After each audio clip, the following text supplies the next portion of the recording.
Hi, how you going? So I was filming something the other day and the setup of my new cheap teleprompter meant that I couldn't see my camera screen. I've never had a problem in the past with focus, so I trusted the autofocus, filmed the whole thing, and this is how it ended up.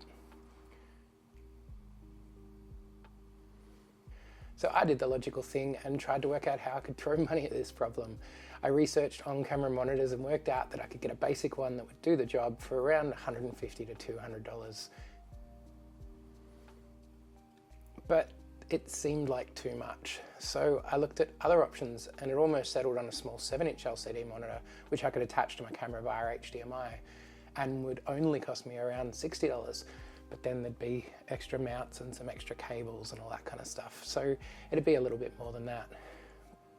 But then I came across another potential solution.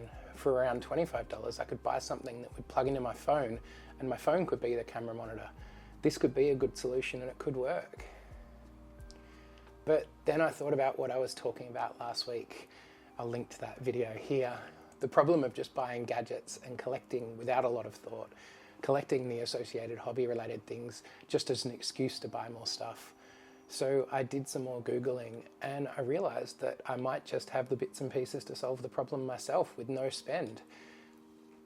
First, a video capture USB adapter thing, the same one that I used to capture my camcorder that I recorded to tape.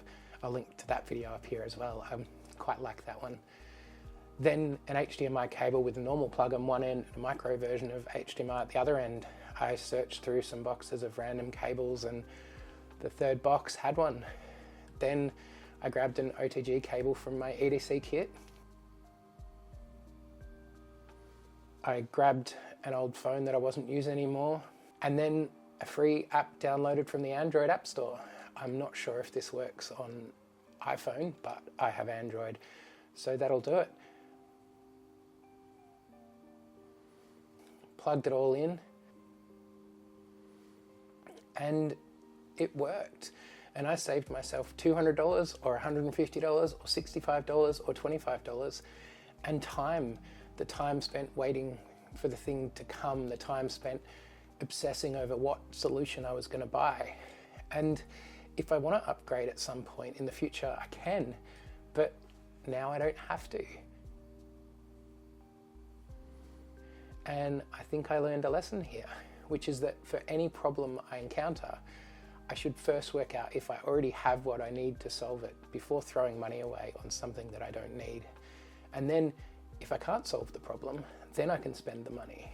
Research first, spend later, or hopefully not at all.